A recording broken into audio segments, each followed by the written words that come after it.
भगवान श्री कृष्ण ने जन्म मथुरा में लिया, पले बड़े वो गोकुल में, और राज उन्होंने द्वारका पर किया। पर एक सवाल जो हम सबके मन में अक्सर आता है, वो ये है कि जिस भव्य और दिव्य नगरी को स्वयं भगवान श्री कृष्ण ने बसाया था, वो समंदर में क्यों समा गई? वो कहाँ गई? और इसके बाद भगवान श्री कृष्ण का क्या हुआ? इन्हीं सवालों का जवाब जानेंगे हम मिलकर इस वीडियो में। द्वारका नगरी श्री कृष्ण की कर्म भूमि के नाम से विख्यात है। महाभारत में वर्णित कथा के अनुसार भगवान श्री कृष्ण ने जब कंस का वध किया, तब जरासंध ने प्रण लिया कि वह कृष्ण तथा यदुवंशियों का समस्त नाश कर देगा। जब भी जरासंध को अवसर मिलता तो वह मथुरा और यदुवंशियों पर दावा बोल देता। उसका अत्याचार रुकने का नाम ही नहीं ले रहा था। ऐसे में मथुरा की सुरक्षा के लिए श्री कृष्ण ने मथुरा को छोड़ देना ही बेहतर समझा। मथुरा छोड़ने के पश्चात उन्होंने समंदर के किनारे एक भव्य तथा दिव्य नगर की स्थापना की, जिसका नाम द्वारका रखा गया। यहाँ आने के बाद वह अपने प्रियजनों के साथ सुकून से जीवन यापन करने लगे। फिर वक्त का पहिया घूमा और लगभग 36 वर्षों तक कुशलतापूर्वक राज्य का संचालन करते हुए एक दिन अचानक उनका देह त्यागने के पश्चात वैभवशाली द्वारका नगरी भी समंदर में समा गई। पौराणिक ग्रंथों में इस घटना से संबंधित दो कथाओं की जानकारी प्राप्त होती है। पहली माता गांधारी का श्री कृष्ण को दिया गया श्राप, और दूसरा है ऋषियों द्वारा श्री कृष्ण के पुत्र शांब को दिए गए श्राप की।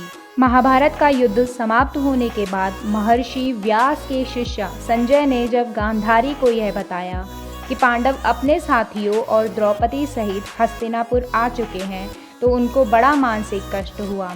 फिर भी किसी तरह उन्होंने अपने मन को संभाला, लेकिन जब उन्हें यह बात पता चली कि पांडवों के साथ भगवान श्री कृष्ण भी हैं, तो वह तिलमिला उठी और उनका मन प्रतिशोध के लिए लालायत हो उठा। उन्होंने श्री कृष्ण को श्राप देते हुए कहा, अगर मैंने अपने आराध्य की सच्चे मन से आराधना की है और निस्वार्थ भाव से पतिव्रता धर्म का पालन किया हो, तो जिस प्रकार मेरे कुल का नाश हुआ है, ठीक वैसे ही तुम्हारी आंखों के सामने तुम्हारे कुल का भी नाश हो जाएगा। तुम्हारी ये आलीशान द्वारका नगरी तुम्हारे सामने समंदर में डूब जाएगी। गांधारी के इतना कहने के पश्चात श्री कृष्ण मुस्कुराकर बोले, माता, मुझे इसी आशीर्वाद की प्रतीक्षा थी। मैं आपके इस श्राप को सहर्ष स्वीकार करता हूँ। और इतना कहकर वो द्वारका को प्रस्थान कर गए। एक बार की बात है, महर्षि विश्वामित्र, कनु, देव ऋषि नारद द्वारका आए और वह भ्रमण पर निकले। वहाँ कृष्ण पुत्र शांब अपने मित्रों संग मौजूद थे। उन लोगों ने ऋषियों के साथ मजाक करने की योजना बनाई, जिस क्रम में शांब को स्त्री का वेश धारण कर ऋषियों से यह पूछना था कि मेरे गर्भ से क्या उत्पन्न होगा। ऋषियों ने जब देखा कि यह युवक हमारा अपमान कर रहे हैं, ऋषियों ने क्रोधित होकर उस युवक को श्राप दिया कि श्री कृष्ण का यह पुत्र वृष्णि और अंधक वंशी पुरुषों का नाशक करने के लिए एक लोहे का मूषल उत्पन्न करेगा, जिसके द्वारा तुम जैसे क्रूर, अहंकारी और क्रोधी लोग अपने समस्त कुल का संहार करेंगे। भगवान कृष्ण और बलराम के सिवा सब लोगों पर उस मूसल का प्रभाव पड़ेगा।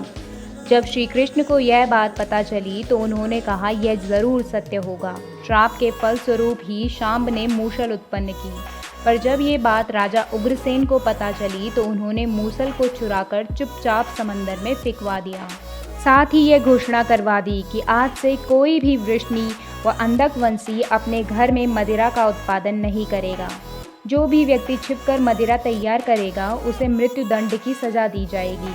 और ये सुनकर द्वारका वासियों ने मदिरा नहीं बनाने का प्रण लिया। इसके बाद द्वारका में आए दिन अशुभ घटनाएं घटने लगी। कभी तेज आंधी आती तो कभी तेज तूफान। चूहों की संख्या अचानक इतनी ज़्यादा बढ़ गई कि मनुष्यों से ज़्यादा चूहे दिखने लग गए। सोते मनुष्यों के बाल और नाखून को कुतरने लगे और बकरे गीदड़ों की आवाज़ निकालने लगे। पूरी द्वारका नगरी में अजीब सी घटनाएं घटित होने लग गई। गायों के पेट से गधे, कुतियों के पेट से बिल्ले और नेवलियों के पेट से चूहे पैदा होने लगे। यदुवंशी तामसिक क्रियाओं में सम्मिलित होने लगे। फिर जब भगवान कृष्ण ने नगर में होते इन अपशकुनों को देखा तो उन्होंने सोचा कि कौरवों की माता गांधारी का श्राप सत्य होने का समय आ गया है। इन अपशकुनों को देखकर तथा पक्ष के 13वें दिन अमावस्या का संयोग जानकर श्री कृष्ण काल की अवस्था पर विचार करने लगे। उन्होंने देखा कि इस समय वैसा ही योग बन रहा है जैसे महाभारत के युद्ध के समय बना था। और फिर गांधारी के श्राप को सत्य करने के उद्देश्य से श्री कृष्ण ने यदुवंशियों को तीर्थ करने की आज्ञा दी। भगवान श्री कृष्ण की आज्ञा से सभी राजा समुद्र के तट पर प्रभास तीर्थ आकर निवास करने लगे। प्रभास तीर्थ में रहते हुए एक दिन जब अंधक व वृष्णि वंश आपस में वार्तालाप कर रहे थे, तभी सात्विकी ने आवेश में आकर कृतवर्मा का उपहास और अनादर कर दिया। कृतवर्मा ने भी कुछ ऐसे शब्द मुख से निकाले जिससे सात्विकी का क्रोध 7वें आसमान पर पहुंच गया और उसने कृतवर्मा का वध कर दिया। ये देख अंधक वंशियों ने सात्विकी को चारों ओर से घेर लिया और उन पर आक्रमण कर दिया। इस दृश्य को देखकर श्री कृष्ण पुत्र प्रद्युम्न उनकी सहायता के लिए दौड़े। सात्विकी और प्रद्युम्न अकेले ही संभाल रहे थे, लेकिन अंधक वंशियों की संख्या अधिक होने के कारण उन्हें पराजय का सामना करना पड़ा और अंत में वो उनके हाथों से मारे गए। अपने पुत्र की मृत्यु के पश्चात श्री कृष्ण को अत्यधिक क्रोध आया और उन्होंने अपने हाथ से एक मुट्ठी घास उखाड़ ली। जैसे ही घास हाथ में आती वह लोहे का मूसल बन जाती। ऋषियों द्वारा दिए गए श्राप के कारण ही ऐसा हो रहा था। मूसल इतना शक्तिशाली था कि उसके एक ही वार से किसी का वध हो सकता था और इस प्रकार यदुवंशी आपस में ही युद्ध करके मरने लगे। श्री कृष्ण के देखते ही देखते शाम, चरुदेशन, अनिरुद्ध और गद की मृत्यु हो गई। इसके बाद श्री कृष्ण का रौद्र रूप देखने को मिला और उन्होंने सभी अंधक वंशियों का वध कर डाला। अंत में श्री कृष्ण और उनके सारथी दारुक ही शेष बचे। भगवान श्री कृष्ण ने दारुक से कहा, तुम इसी क्षण हस्तिनापुर जाओ और अर्जुन को सारी घटना विस्तार से बताकर उसको यहाँ ले आओ। दारुक ने उनकी आज्ञा का पालन भी किया। इसके बाद श्री कृष्ण बलराम को उसी स्थान पर रहने को कहकर अपने महल वापस लौट आए और पिता वासुदेव को सारी घटना से अवगत कराए, जिसको सुनकर उनको बहुत दुख हुआ। श्री कृष्ण अपने पिता से बोले कि जब तक अर्जुन नहीं आता तब तक स्त्रियों की रक्षा का दायित्व आप संभालेंगे, क्योंकि वन में बलराम मेरी प्रतीक्षा कर रहे हैं। मैं उन्हीं के पास जा रहा हूँ। नगर में स्त्रियों की चीख पुकार मचनी शुरू हो गई। ऐसे में श्री कृष्ण ने स्त्रियों को सांत्वना देते हुए कहा कि घबराइए मत, अर्जुन आने वाले हैं और वह सब संभाल लेंगे। इतना कहकर वह वन में चले गए।